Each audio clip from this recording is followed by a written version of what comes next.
Dado lectura, nuestro hermano ha orado por esto, así que vamos a nuevamente repetirlo, vamos a dar gracias al Señor y nuevamente encomendarnos en sus manos.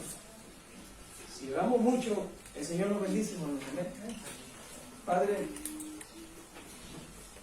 estoy delante de usted. Me reconozco como alguien débil, mi voz es débil, pero confiamos en un Dios de gracia y de poder. Y yo estoy convencido que su Santo Espíritu puede ministrar esta palabra al corazón de mis hermanos. Que ellos vean esta palabra, Señor. Lo pedimos en el nombre de Jesús. Amén. Muy bien, lo que vamos a ver ahora es la convicción del corazón salvado. Creo que esta nueva Biblia que uso es literalmente muy pesada, no porque tenga diccionarios hebreo, ¿no? Pero sí se está bajando esto.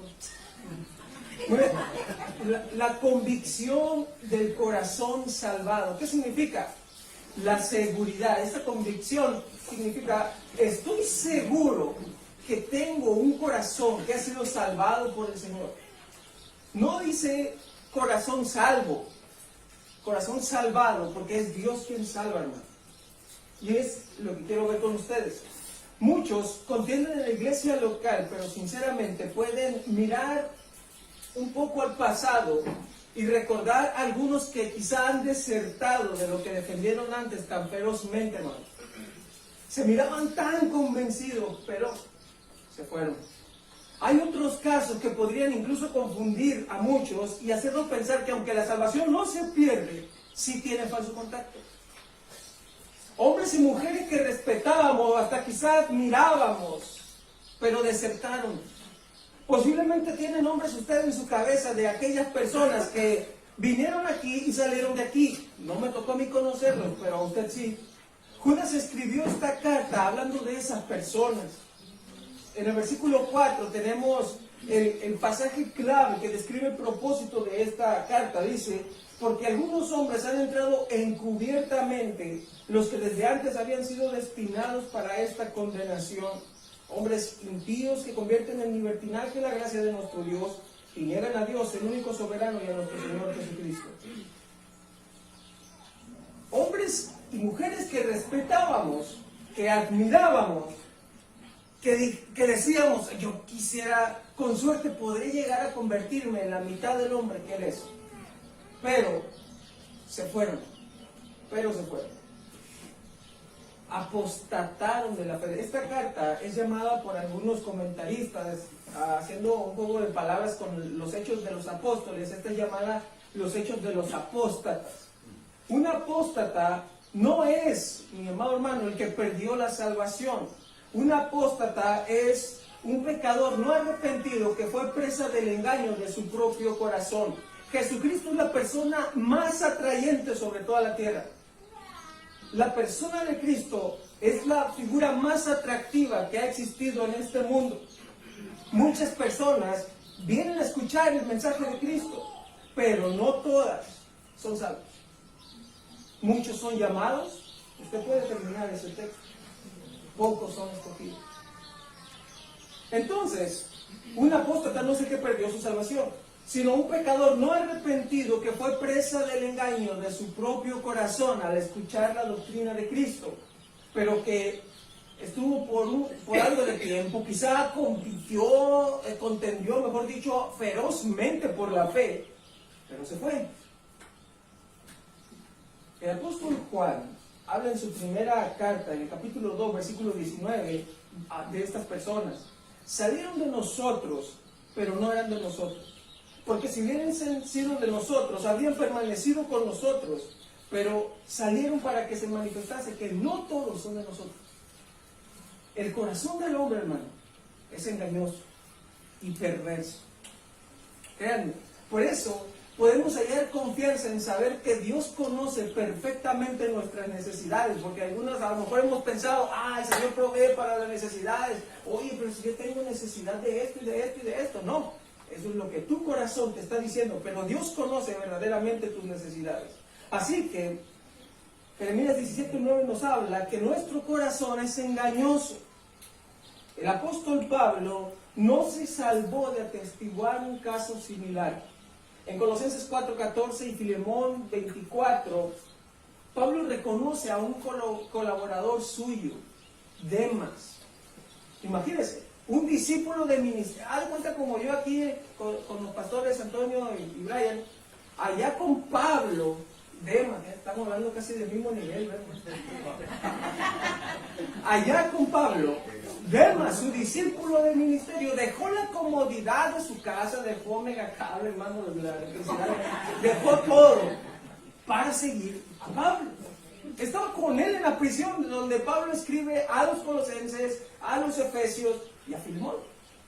Imagínense. Es un discípulo de ministerio.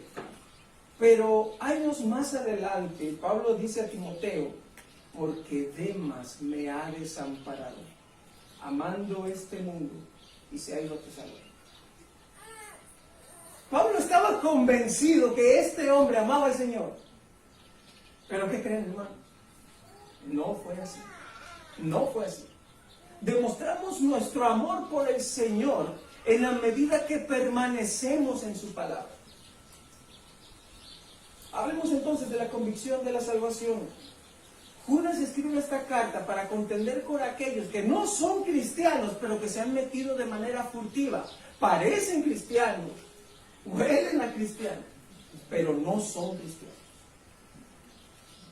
¿De verdad usted está convencido de tener un corazón salvado? Aún sin ser como un discípulo de ministerio del apóstol Pablo, aún sin dejar las comodidades de su casa y simplemente viniendo al templo domingo, miércoles, de venir, los varones, ¿está usted seguro de poseer un corazón verdaderamente salvado? Piénselo. ¿No jurabas antes, mi hermano, mi amigo, antes de ser cristiano, que los de la iglesia bíblica estaban locos? Y ahora que estás aquí por la gracia de Dios, estás convencido que los locos son los que no están en la iglesia bíblica. Y aún teniendo esta condición y convicción, llegas a pecar viviendo como si también de nuevo regresaras ignorando a Dios. ¿Estás completamente convencido de poseer un corazón salvado? ¿De que eres cristiano? Demas estaba perfectamente convencido, al grado de dejarlo todo, pero desertó. Entonces, luego de darles esta seguridad, no se alarmen. Judas, bajo inspiración divina, nos va a dar esperanza. El cristiano verdadero puede estar seguro de su salvación. Judas es lo que va a mostrar aquí. Él se está identificando y a través de esa identificación en estos dos versículos, él va a mostrar su cristianismo. Él va a mostrar su corazón salvado y a nosotros, por esa inspiración divina, nos va a dar los principios para identificarnos a nosotros mismos si tenemos un corazón salvado. ¿Cómo podemos tener esta convicción? Vamos a estar viendo 3 puntos a lo largo de esta predicación. Podemos estar seguros, primeramente, por mi convicción sobre el autor de la salvación. Estar convencido de la figura bíblica de Cristo, estar convencido sobre el autor de la salvación, en primer lugar, me da seguridad de poseer un corazón salvado. También veremos como número 2, por mi convicción sobre el plan de la salvación. No solamente una seguridad acerca del Salvador, sino una seguridad acerca del plan de este Salvador. Y por último veremos, por mi convicción sobre el fruto de la salvación. Que creo de Cristo, que creo de su obra, y lo que esa obra hace en mí. ¿Cómo se manifiesta? Por medio de frutos. El texto inicia: Judas, siervo de Jesucristo y hermano de Jacob. Aquí es donde tenemos nuestro primer punto. Podemos estar seguros, podemos cerciorarnos de la convicción acerca de un corazón salvado a través de mi convicción sobre el autor de la salvación. Jesucristo, hermanos, es el autor y consumador de la fe. En consecuencia, debo confesarle como Señor para gloria de Dios Padre. Esto implica dos cosas, según este texto: la adoración y la imitación. Eso es lo que vamos a ver aquí. Vean cómo Judas adora a ese Cristo. La convicción sobre el autor de la salvación puede ser manifestada por una convicción que es una convicción que lo lleva a adorar a ese Cristo, a ese autor de la salvación. Al llamarse siervo de Jesucristo, él está reconociendo algo. Pero primero déjenme aclarar algo. La palabra traducida aquí por siervo, el griego doulos, creo que, y en la gran mayoría de todas las traducciones españolas de la Biblia, ha sido traducida coherentemente como siervo, pero tiene una connotación todavía más rígida. Doulos, hermanos, no significa como tal, o no, una mejor forma de entender el doulos es, con la traducción, esclavo. Esa es la mejor traducción para doulos, esclavo. Esclavo es alguien que no posee libertad. Alguien que no puede hacer su voluntad propia, sino la voluntad de su amo. Al Judas llamarse siervo o esclavo, un doulos, está reconociendo a un amo. ¿Quién es ese amo? Yo soy, dice Judas, siervo de Jesucristo. Al decirse siervo, está llamando a Jesús Señor. Nosotros decimos a Jesús Señor, hermano, pero estamos haciendo lo que nuestro Señor nos está diciendo. ¿Estamos haciendo nuestra propia voluntad o estamos haciendo la voluntad de nuestro Señor? La palabra Señor tiene la idea de dueño, de amo. Por lo tanto, nosotros somos un objeto de Cristo. Al adorar a Cristo, estamos adorando a Dios, porque cuando reconocemos que Jesús es Señor, estamos reconociendo que Jesús es el supremo amo. No hay nadie que sea dueño de Cristo. No hay un jefe por arriba de Cristo. Cristo, hermanos, es Dios para gloria de Dios Padre, como dice Filipenses 2:11. Entonces, este término enfáticamente denota al esclavo, la condición de esclavitud. John MacArthur comenta al respecto y dice en su libro de Esclavo, el libro: aunque es cierto que las obligaciones del esclavo y sirviente podrían solaparse en algún grado, hay una distinción crucial entre las dos. Los sirvientes se contratan, los esclavos se poseen. Los sirvientes tienen un elemento de libertad al elegir para quién trabajan y qué hacen. La idea de servidumbre mantiene cierto nivel de autonomía propia y derechos personales. Por otro lado, los esclavos, por su parte, no tienen ni libertad, ni autonomía, ni derechos. En el mundo grecorromano, a los esclavos se les consideraba propiedad, al punto que a los ojos de la ley se les veía como cosas en lugar de como personas. Pablo, hermanos, tuvo que rogar por Onésimo, ¿recuerdan? Te ruego por mi hijo Onésimo, a quien engendré en mis prisiones. Él estaba rogando, hermanos, estaba enviando una epístola, una carta. Era difícil, ¿eh? ¿Saben por qué? Porque no tenemos muchísimas cartas, era un material muy costoso. Pero Pablo tuvo que aprovechar un papiro que él tenía, un pergamino que él tenía, para escribir personalmente, rogando por la vida de Onésimo, un esclavo, a Filemón, su dueño. Onésimo había escapado, y la ley no iba a impedir que Filemón hiciera cualquier cosa que le viniera en mente con Onésimo. Los esclavos, hermanos, eran vistos como simples objetos. Era como tener un perro, o tener una silla, o tener un robot. Esa era la figura de un esclavo. Y si nosotros decimos a Cristo Señor, estamos implicando que somos sus esclavos. ¿Cómo manifestamos esa esclavitud? ¿Realmente es mi voluntad la que estoy viviendo o es la voluntad de Cristo en mí? A esto se refería Pablo cuando decía: ya no vivo yo, mas vive Cristo en mí. Entonces, Judas muestra aquí que tiene un corazón salvado a través de su convicción sobre el autor de la salvación, porque lo vemos primeramente que esta convicción acerca de ese autor lo lleva a adorar a su autor, al autor de la salvación. Pero también esa convicción nos lleva a imitarlo, no solamente adorarlo. La mejor forma de adoración a Cristo es la imitación. Recuerden que Pablo decía, sed imitadores de mí, como yo de Cristo. La idea era de un mismo, es como hacer todo el movimiento que Pablo hacía. Nosotros teníamos, la iglesia tenía que hacerlo, así como Pablo estaba haciendo los movimientos de Jesús. Esa es la mejor forma de adoración, la principal forma de adoración. No solamente decimos, oh Jesús, tú eres Dios, sino que también imitamos los pasos del Maestro. Y hablamos entonces del Señor. Hagamos un pequeño paréntesis para centrarnos en la vida de Judas. Y para ello tenemos que identificar cuál es el autor de esta carta. O usted puede decir, pues Judas, hermano. Pero ¿cuál Judas? Vamos a empezar a descartar a varios Judas. La carta solamente nos dice que es hermano de Jacobo, ¿cierto?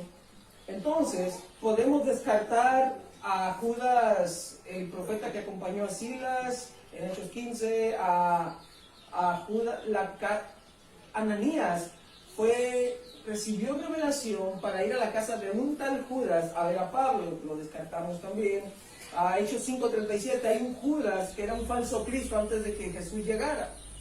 Este no es hermano de Jacobo. Vamos descartándolo, hermano, porque Judas era un nombre muy, muy común. Es como aquí Manuel. ¿Sí conocen a algún Manuel? Sí, incluso Jesús. Yo estoy destinado para ser regular, ¿no? Jesús Manuel. Así que Judas era un nombre bien común, muy común. Era de hecho la forma griega de Judá, un nombre hebreo. Así como Saulo, ¿recuerdan Pablo? Era una forma griega de Saúl en el hebreo. Muy bien, entonces, este Judas, vamos descartando un poco más, tampoco puede ser Judas Iscariote. Luego pensamos en Judas y pensamos en las monedas de plata, ¿verdad? Él no pudo ser el autor de esta epístola porque a juzgar por el año en el que esta carta posiblemente fue escrita, él estaba muy ocupado chicharrándose en el lugar de tormento. Entonces, él no fue un hombre de Dios, un santo hombre de Dios movido por el Espíritu Santo para traer la revelación. Y además que él ha sido identificado en el testimonio bíblico como Judas Iscariote. ¿Sí? Luego, la fecha en la que esta carta es escrita es con seguridad posterior, después de que Judas se ahorcara. Mi posición personal aquí es que esta carta fue escrita antes del 68, inclusive antes que Segunda de Pedro, porque por lo regular, cuando se trata de los manuscritos griegos, el texto que es más corto, por lo general, es el original. Entonces, como esta epístola es más corta que Segunda de Pedro, posiblemente esta fue escrita antes que Pedro. También, aparentemente, cuando Pedro está llevando la misma línea, los mismos argumentos que esta epístola, Pedro parece interrumpir en lo que Judas continúa escribiendo, porque cuando Judas está hablando sobre los falsos maestros, él da algunos ejemplos que algunos consideran pudieran ser unas citas de libros apócrifos, y el apóstol Pedro no quiso incluirlo. Personalmente creo que no quiso incluirlo para que no fuera a ofender, no fuera causa de ofensa a alguno de sus receptores. Así que posiblemente no se habla nada de la destrucción de Jerusalén, posiblemente en el 67 después de Cristo. Entonces estaríamos hablando mucho después de que Judas se ahorcó, ¿sí? Entonces descartamos ese Judas. A otros podrían pensar que se trata de Judas Leveo, por sobrenombre Tadeo, hijo de Alfeo. Sí, el de la cosa verde con una medalla de oro, ¿sí lo recuerdan? Que se le está quemando el cabello, ¿no? El que tenga oídos por oído, oigan, ¿no? Es el de los camioneros, pues. Esa es la representación católica, ¿no? Obviamente ese no es Judas, eso no es una imagen, pero es la representación supuestamente de ese. Ese es un Judas apóstol. Pero nuestra epístola nos dice en el versículo 17, si ustedes me acompañan a leerlo, que este Judas, hermano de Jacobo, dicho sea de paso, que el Judas del cual les estoy hablando, Judas Leveo, es también hermano de un tal Jacobo. Entonces podría ser el autor de esta epístola, pero era el versículo 17. Pero ustedes, amados, tengan memoria de las palabras que antes fueron dichas por los, ¿qué dice? Apóstoles. Este Judas, hermano de Jacobo, está citando a los apóstoles, de tal manera que este Judas, podemos inferir, no es un apóstol. Por lo tanto, no puede tratarse de este Judas Leveo. Y nos deja con la última opción, el último Judas en el Nuevo Testamento, a no ser que alguien encuentre otro, pero dudo que sea el mismo. En Mateo 13:55 y en Marcos 6:3 se menciona a otro Judas en el Nuevo Testamento. Es el hermano de Jesús, medio hermano de Jesús. Vea cómo dice la cita. Los fariseos, viendo a Jesús, dicen, ¿no es este el hijo del carpintero? ¿No se llama su madre María y sus hermanos Jacobo, es decir, Santiago, José, Simón y Judas? Este Judas, que tiene un hermano Jacobo, ya mencionado aquí, es medio hermano del Señor Jesucristo y no es un apóstol. De hecho, para estas fechas en las que este texto se está narrando, ni siquiera creía en Jesús. Este, hermanos, es el autor de nuestra epístola. Judas, el medio hermano de nuestro Señor Jesucristo. Entonces, Judas tuvo una oportunidad muy especial. ¿Cuál fue su oportunidad? Presentarse, introducirse a sí mismo como el medio hermano de Jesús. Imagínense esto. Ustedes saben lo que otras religiones han hecho con la madre terrenal de Jesucristo, ¿verdad? De Jesús. La deifican, es decir, la hacen un Dios. Le dicen la madre de Dios, cuando esto no es así. Judas pudo presentarse como el hermano de Jesús. Y la audiencia iba a decir, oh, este hombre hay que escucharlo. Vamos a hacerle su propio culto y a seguirlo como nuestro Dios. Pero por cuanto es esclavo de Cristo, Judas quiere imitar a su Señor. En lugar de elegir el banal título terrenal, escogió un título con peso eterno. Reconoció que la gloria terrenal es eso, temporal, del suelo. Pero la gloria que puede darle Dios al reconocerse como lo más bajo. Él estaba diciendo que lejos de un lazo temporal con el Señor Jesús, Él prefiere un lazo eterno como su esclavo. Y no hay mayor posición a la cual nosotros podemos aspirar que ser esclavos de Cristo. Esa es la mayor posición a la que podemos aspirar. Quizá Judas podía reconocer la enseñanza que recibió sobre el ministerio de Jesucristo. A lo mejor él podría pensar en las palabras de los apóstoles. Fíjate, mira, Jesús, él dejaba venir a los chamacos, a los niños, los dejaba sentarse sobre sus piernas y nos dijo a nosotros, nos regañó, nos dijo, no les impidan que vengan a mí. De ellos es el reino de los cielos. Él recibía a los niños, siendo que ningún judío quería hacer eso. Eran vistos como nada. Quizá los apóstoles contaban a Judas de la ocasión en la que sus pies fueron lavados por el Señor del universo. Jesús, siendo Dios, lavó los pies de sus discípulos. ¿Cómo Judas iba a tener el descaro de buscar un lazo terrenal con él? Si la mejor posición que puede tener es que Él es su Dios y que Judas es su siervo. Tal vez de forma más personal, mis hermanos, Judas podría recordar las ocasiones en que se burlaba de Jesús. Juan 7, del 1 al 5, dice lo siguiente. Después de esto, Jesús andaba por Galilea, pues no deseaba andar por Judea, porque los judíos lo querían matar. La fiesta de los judíos, la de los tabernáculos, estaba cerca. Por eso los hermanos de Jesús le dijeron, los hermanos, Judas incluido aquí, sal de aquí y vete a Judea para que también tus discípulos vean las obras que tú haces, porque nadie hace nada en secreto cuando procuras ser conocido en público. Si haces estas cosas, muéstrate al mundo. Los hermanos sabían que en Judea había unos cuantos picos, unas cuantas metralletas, no metralletas no, pero que los fariseos estaban esperando a Jesús para matarlo.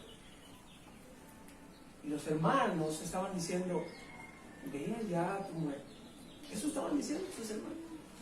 Digo, por más mal que puedan tener nuestros hermanos, no les deseamos la muerte, ¿verdad? Debemos amar a nuestros hermanos. Entonces, veo aquí una vida cambiada por el Señor.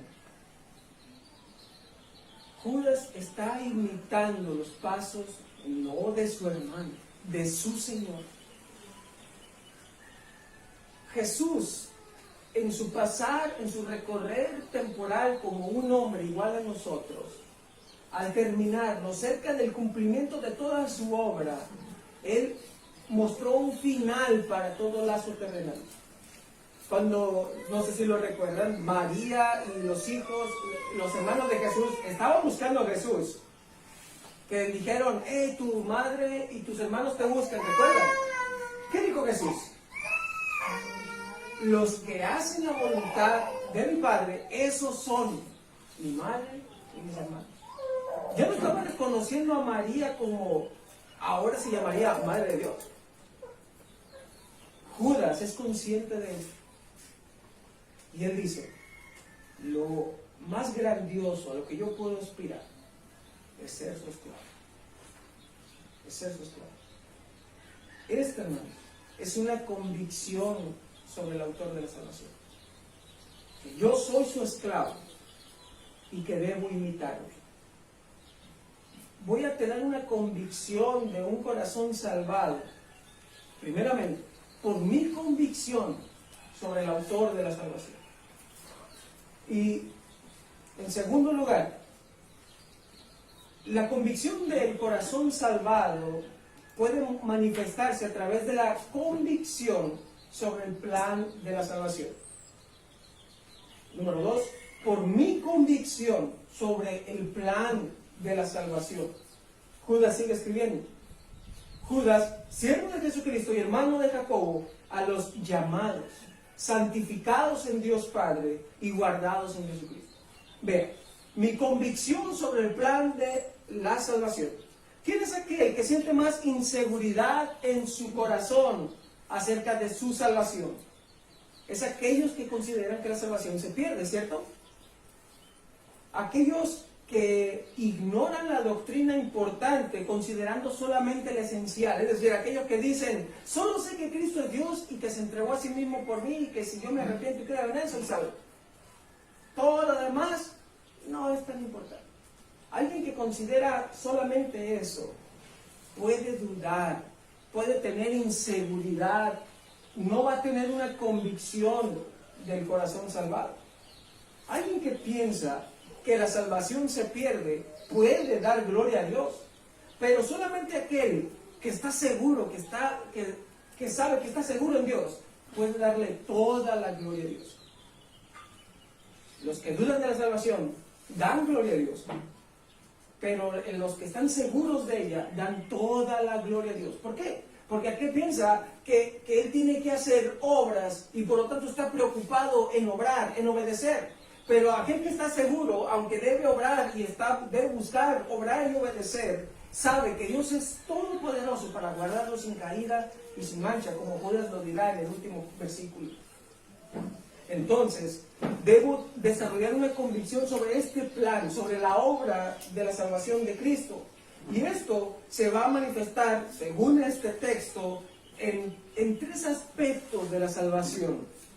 Primeramente, mi convicción del llamado de Dios. Usted lo mira aquí. Judas llama a sus receptores llamados. El verdadero corazón salvado mostró arrepentimiento porque quiso hacerlo sin ninguna pistola del que lo evangelizaba, ¿verdad? Nadie aquí, ningún hermano creyó en Cristo porque le pusieron una ametralladora frente y le dijeron acerca de Cristo en tu corazón. No, ¿verdad? Todos nos arrepentimos porque quisimos arrepentirnos. Pero al mismo tiempo, Eso fue posible porque Dios nos estaba llamando a través de la predicación del Evangelio. La tercera persona de la Trinidad, el Espíritu Santo, vino a nuestros corazones mientras alguien estaba haciendo un llamamiento general. Es decir, la iglesia estaba predicando el Evangelio, yo lo estaba escuchando, el Espíritu Santo vino a mi corazón, lo transformó, me convenció de pecado, de justicia y de juicio. El corazón de piedra se volvió de carne y por lo tanto pude y quise arrepentirme de mis pecados. A esto se le llama llamamiento eficaz. Nosotros debemos predicar el Evangelio, es un llamamiento general para la iglesia, pero Dios usa ese llamamiento general y a través de él el Espíritu Santo obra el llamamiento eficaz, que es lo que está hablando Judas aquí, a los que son llamados. Judas no está escribiendo a los que han entrado encubiertamente. Él está escribiendo a los amados, a los llamados. Así que, hermano, podemos incrementar nuestra seguridad de la salvación al reconocer que estamos sirviendo a Dios, amando a Dios, nos hemos arrepentido y confesando a Dios porque Él nos llamó a través del Evangelio por su Espíritu Santo. Nadie es lo suficientemente bueno para de sí mismo, de su propio corazón, arrepentirse y creer en el Evangelio. Y no lo digo yo, lo dice la Biblia. No hay justo ni aún uno. No hay quien busque a Dios, no hay ni siquiera uno. No hay quien haga lo bueno. Y si hay bondad en el mundo, usted puede ver incluso a los que no son cristianos hacer actos bondadosos, ¿verdad? ¿Sabe por qué? Porque Dios es bueno. Porque Dios es todopoderoso, Dios es soberano y Él gobierna para que aún en el mundo, los que no son de la iglesia, en el mundo, hagan buenas obras. Entonces, mi convicción sobre el plan de la salvación aumenta mi seguridad acerca de mi corazón salvado. Esta convicción sobre el plan se manifiesta primero creyendo en este llamamiento, pero también en el amor de Dios. Mi convicción sobre el plan de la salvación se muestra en mi convicción del amor de Dios, que es lo que Judas ha escrito a los, dice Reina Valera, santificados en Dios Padre. La palabra usada aquí en el griego, traducida por Reina Valera, santificados, es una variante textual en nuestro español, podemos decirlo así. El término realmente, como si usted tiene la Nueva Biblia Latinoamericana de hoy, se traduce amado en Dios. La Biblia textual, que es una traducción prácticamente literal del griego, traduce amados en Dios.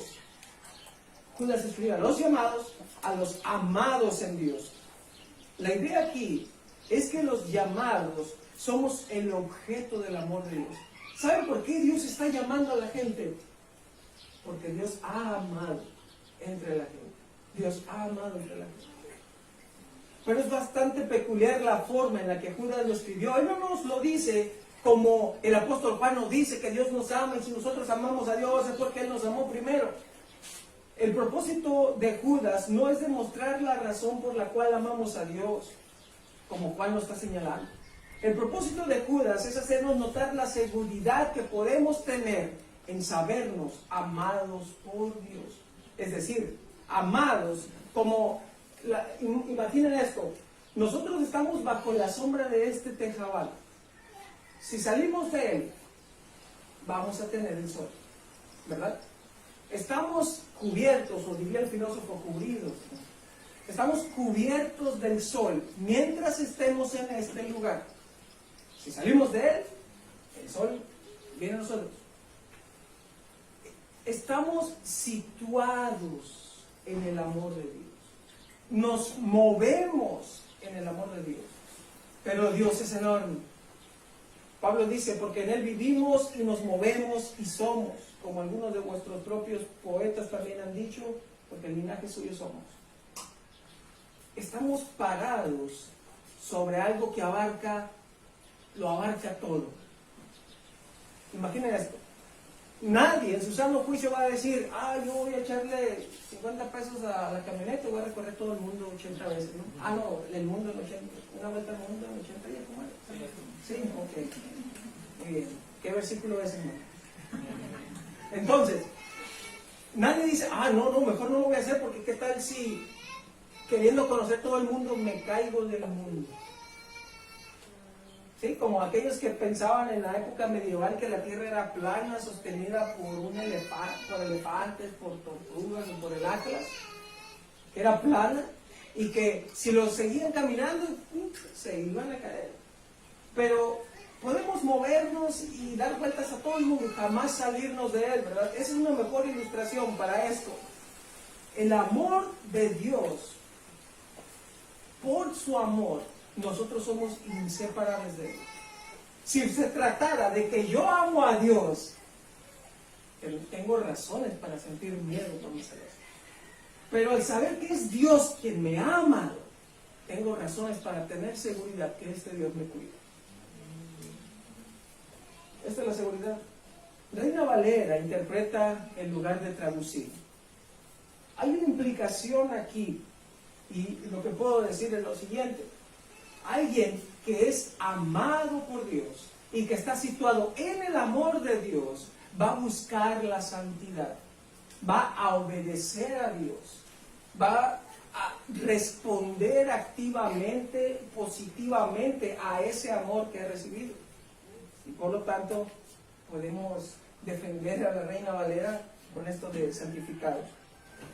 Y acerca de la convicción sobre el plan de la salvación, también notamos la convicción del resguardo de Dios. Vean esto. Podemos tener la seguridad de un corazón salvado a través de la convicción sobre el plan de la salvación, y que aquí hemos visto por el llamado de Dios, por el amor de Dios, pero también por el resguardo de Dios. El texto termina en esta sección: y guardados en Jesucristo. La Biblia textual, una más literal, traduce guardados para Jesucristo. Esta palabra tiene la idea de no perder de vista, es como si se tratara de un guardián que está viendo, ninguno de aquí se me va a perder. Imagínense, ¿cómo era la idea en el mundo grecorromano? Inclusive tenían que encadenar a los presos con algún guardia, porque no quería perder. Él estaba resguardando, estaba guardando al esclavo o al prisionero. Dios, hermano, nos está guardando así. Dios fue quien llamó, Él es también quien protege.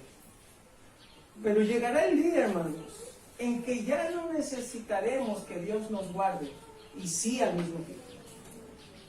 ¿De qué nos guarda Dios en esta era, hermanos, en este tiempo? ¿De qué nos guarda en este mundo terrenal? De caer en nuestros pecados. Aquí a lo mejor se me pueden alarmar los pastores. Vamos a ver si es cierto. La salvación no se pierde. No se pierde. Pero, y ya con el pero como que caray.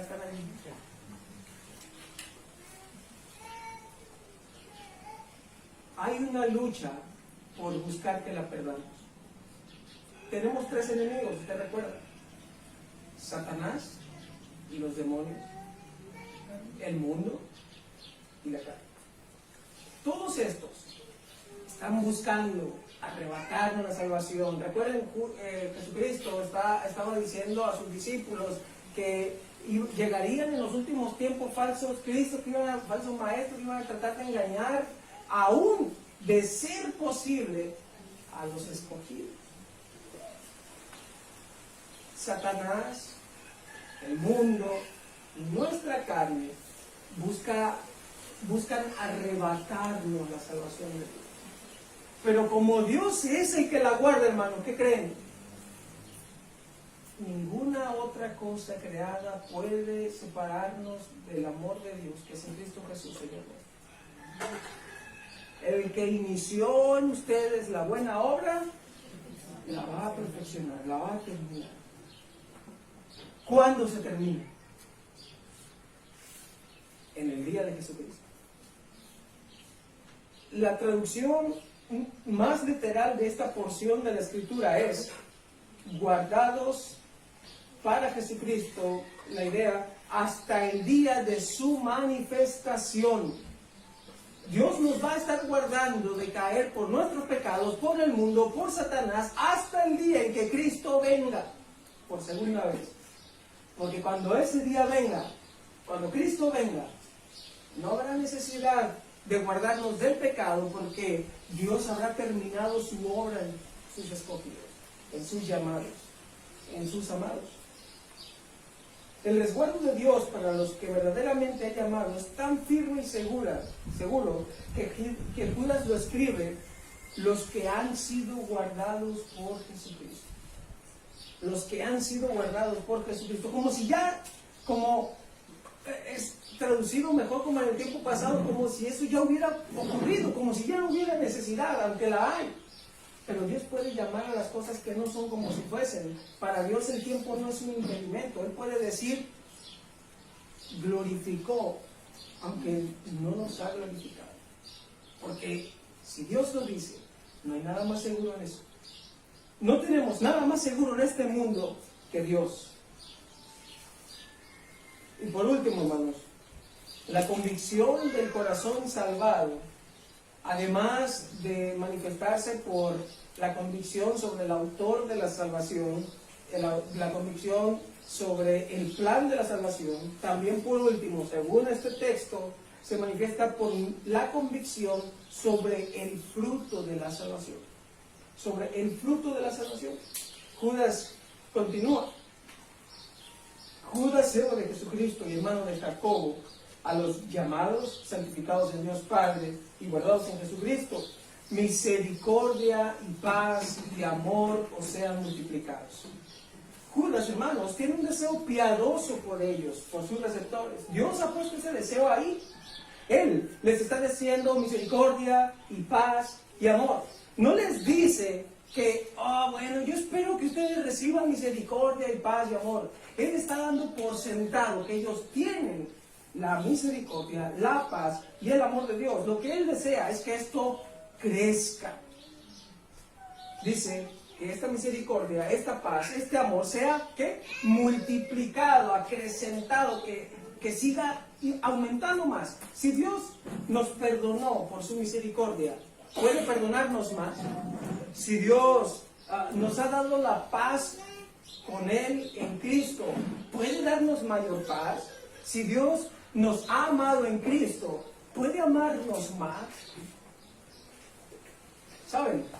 Es verdad que agradamos más a Dios y cosecharemos, recibiremos más galardones si le obedecemos fielmente. Pero Dios no nos va a amar más si hacemos su voluntad. Caray, ¿qué está pasando aquí? ¿No? ¿Qué clase de herejía es esa? Dios no nos va a amar más de lo que ya nos amó. Bien curioso. Yo como, no sé si bautista o es bautista, lo dejo ahí de tarea. El texto primero a memorizar era Juan 3:16, porque de tal manera amó, tiempo pasado, amó Dios al mundo, que ha dado a su Hijo unigénito para que todo aquel que en Él cree no se pierda, mas tenga vida eterna. ¿Por qué amó? ¿Por qué no ama? Hermano, es que Dios no ama. Dios amó. Desde antes de la fundación del mundo, Dios nos amó. Por eso Efesios 1:3 dice: bendito sea el Dios y Padre de nuestro Señor Jesucristo, que nos bendijo con toda bendición espiritual en lugares celestiales en Cristo. Y luego dice, en amor, habiéndonos predestinado para ser adoptados hijos suyos. En amor. ¿Cómo ocurrió la predestinación? ¿Cómo Él nos escogió desde antes de la fundación del mundo? En amor. Y ese amor fue tal, y ocurrió antes de la fundación del mundo, que Él decretó: yo voy a dar a mi Hijo. A ver, hermanos, ¿qué tanto amamos nosotros? Alguno daría a su Hijo. El Padre dio a su Hijo. Pero Él amó en tiempo pasado. Significa, hermanos, que aunque Dios nos ama, este amor no va a aumentar, porque Dios nos amó desde el principio con el mayor amor con el que se puede amar. Dios envió a su Hijo. Entonces, si nosotros hemos recibido ese amor, debemos también amarnos los unos a los otros. Así que este fruto se manifiesta de tres maneras. Primeramente, una convicción práctica del perdón bíblico. Esto significa que si Dios tuvo misericordia de mí, yo debo tener misericordia de otros. La misericordia es una actitud bondadosa que inclina, una actitud bondadosa acerca de la condición moral o física de alguien más que me inclina hacia el perdón. Yo puedo mostrar misericordia al que está en una situación económicamente menor a la mía. Yo puedo mostrar misericordia a alguien que me ha ofendido. La misericordia es la fuente del perdón. Dios mostró misericordia. ¿Recuerdan la parábola del mayordomo infiel?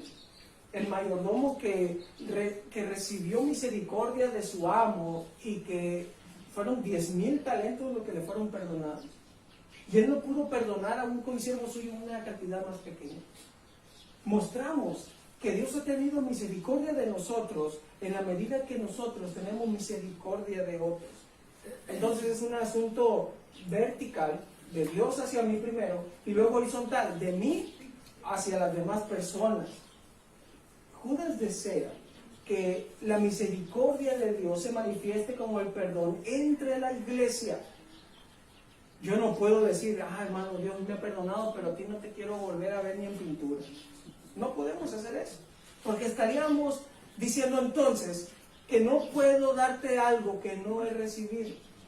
Imagínense, hermano, a cada uno le voy a dar 10,000 pesos.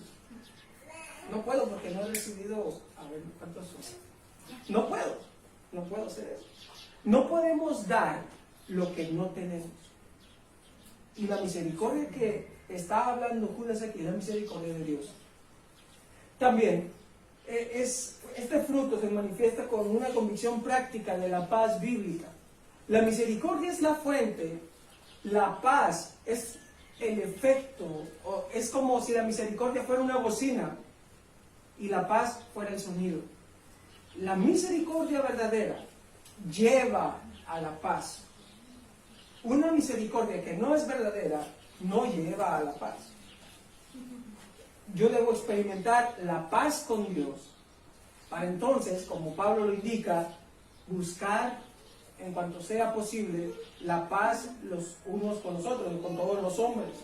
William MacDonald comenta al respecto aquí y dice: la paz es la serenidad y la confianza que provienen de descansar en la palabra de Dios y de mirar por encima de las circunstancias, aquel que prevalece por encima de todas las circunstancias para el cumplimiento de sus propios propósitos. La paz, hermanos. Nosotros teníamos una guerra con Dios. Nosotros éramos sus enemigos. No sé ustedes, pero por lo regular, en general, cuando se espera que el ofensor vaya a disculparse y a buscar hacer las paces, por lo general. Pero a veces esto no es así. Nosotros éramos los ofensores y Dios era el ofendido. Y fue Dios quien tomó la iniciativa para la reconciliación. Dios es, hermanos, quien buscó la paz. Y si Dios, siendo Dios, hizo eso con nosotros, ¿cómo nosotros podemos negarnos a buscar la paz con todos los hombres? Si no fui yo quien inició el problema, aún así, por cuanto he recibido la paz con Dios, cuando Él tomó la iniciativa, yo debo tomar la iniciativa. Pablo dice: en cuanto dependa de ustedes, estén en paz con todos los hombres. Entonces, la misericordia lleva a la paz. Por último, sobre la convicción del fruto de la salvación, aquí hablamos también, por último, de una convicción práctica del amor bíblico. una convicción práctica del amor bíblico, Judas dice que el amor también les sea multiplicado. Hay una escalera aquí. La misericordia lleva a la paz. Y donde hay paz, queda manifestado el amor. La forma regular del saludo judío era solamente misericordia y paz. Sí, misericordia y paz. Aunque los judíos reconocían a Dios como un esposo amoroso en el antiguo pacto, ellos no tenían una confianza como la que usted y yo tenemos hoy en Cristo. Ellos sabían que Dios le había amado, pero no habían recibido lo prometido. Eso fue dado para nosotros. Jesús, hermanos, vino, dio su vida por nosotros. Y nosotros podemos ver en el pasado, podemos mirar en la historia. Ese es el dato, dicho sea de paso, mejor datado de todas las cosas, la venida de Cristo. Y esa fue la manifestación del amor de Dios. En el antiguo pacto fueron salvos poniendo la fe en que Dios les amó, aunque no había consumado Dios, no había enviado aún a su Hijo, sino que seguían todos los ritos de la ley, que eran sombra y figura de ese Mesías, de ese amor de Dios. Cristo es la personificación del amor de Dios.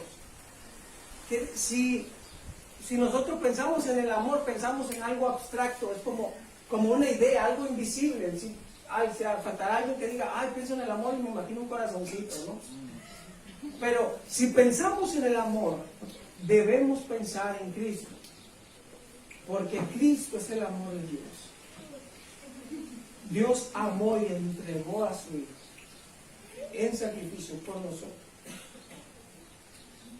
En consecuencia con esto, podemos obedecer al mandato de amarnos los unos a los otros. Jesús dijo, como yo los he amado, ámense los unos a los otros. Donde hay multitud de amor, donde hay amor, me lo quitó el espíritu humano. Donde abunda el amor cubrirá multitud de pecados. Gracias, hermano, gracias. Otra vez, hermano, ¿cómo? El amor cubrirá multitud de pecados. El amor cubrirá multitud de pecados. Sí, es que ahorita ando en el griego, hermano. No. El amor cubrirá multitud de pecados. Todo esto es necesario. ¿Sabe por qué Judas?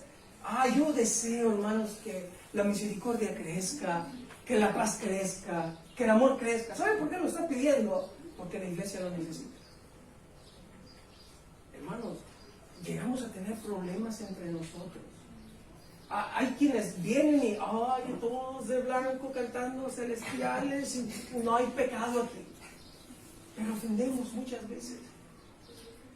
La misericordia, la paz y el amor lo necesitamos. Por eso Judas tiene este deseo sincero de que esto crezca en la iglesia.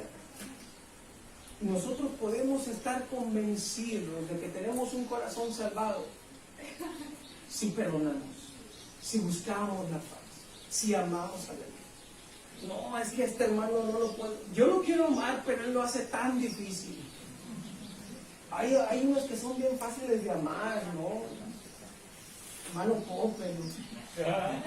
Pero hay otros que son más difíciles, hermano Manuel, no se deja amar. El mandato no es ama a los que se dejen. Dios nos amó cuando nosotros no nos dejábamos amar. Y Él nos amó. En Cristo. Si tú estás en Cristo, debes amar a tu hermano. Juan dice que si amas a Dios, que si dices amar a Dios y aborreces al hermano, eres mentiroso. Además, eres homicida. Pero manifestamos que el amor de Dios está en nosotros cuando amamos a los hermanos. ¿Por qué? Porque si Dios es amor y está en nosotros, nosotros nos amamos los unos a los otros. Entonces, hermanos, en conclusión, Judas está escribiendo esta epístola para que los verdaderos cristianos contiendan por la fe. Usted puede recordar a aquellos que contendían por la fe, pero que ya no están, que se fueron. ¿Le gustaría a usted que le ocurriera lo mismo? Debe asegurar su corazón. Judas se identifica como un verdadero cristiano y nos da los principios a nosotros para identificarnos como verdaderos cristianos. Y eso lo va a notar a través de una convicción sobre el autor de la salvación, una convicción sobre el plan de la salvación y una convicción sobre el fruto de la salvación.